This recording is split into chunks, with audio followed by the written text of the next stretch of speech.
Hi, my name is Muhammad Azri bin Muhammad Rosman and I'm going to present about Chapter 3 Verbal Communication Skills. Okay. LO34 Providing Feedback Effectively. Why did we need to provide feedback effectively? It is because your feedback could affect the relationship that you have or are building with the new customers. The effect may be positive or negative, depends on how you deliver the content. Here are the few tips for effectively providing feedbacks. The first one is, when appropriate, try to give the fastest feedback when communicating face to face or even over the telephone. You need to give the response as soon as possible and don't hesitate about it. Number 2, communicate when you're in clear and concise manner. Don't communicate when you are not feeling well or you are emotional. The third one, keep the objective and don't be emotional when providing the feedback.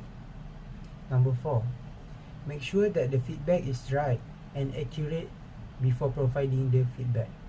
You need to be sure and confident when you are giving feedback. Number 5, try not to give feedback if it could make the customer-provider relationship worse. And the last one is, verify and understand your customer's meaning before you provide the feedback. It is because you don't want to have any mistake when you are giving the feedback. Here are the pro tips.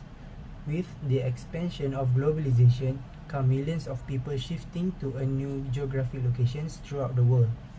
This means that you found to encounter someone who is from another place with a different culture. This is a good reason for you to take the time to do some research on various places and cultural groups related to backgrounds, values, customers, and also try to consider learning few another language so that you will be easier when you communicate with them. Verbal feedback. What is verbal feedback? Try to choose words wisely when providing feedback to your customers. Besides, before giving the feedback, you should take into consideration the knowledge and skill level of your customers. Your failure to consider the customers could result in comprehension misunderstood. For example, if you choose words that your customers don't understand, your message can be confusing to them. You need to take any corrective action necessary to clear up the conversation. And how about non-verbal feedback?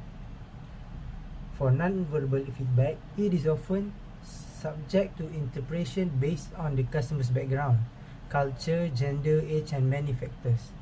Depending on the way that you sit, stand, move, gestures, make or fail to make eye contact, speak, you can either send an intended message or reinforce positive verbal communication. Here is the other way that you could do to provide feedback effectively. The first one is, you can manage your body language. It is by the way you sit, the way you stand, gestures, position of your body, or use facial expressions can send positive, even negative message. This is why you should consciously think about your nonverbal cues when interacting with customers. For example, if you are feeling sad, they will not comfortable to talk with you. Second one, use positive facial expressions. Spend more time projecting a pleasant, positive image with your face rather than one that might send a negative message to your customers. Since customer service is about building relationships with customers, you must understand and realize the power of your facial expressions. This is because people are more comfortable around someone who is happy rather than unhappy. Try to be kind and more friendly when you communicate with them.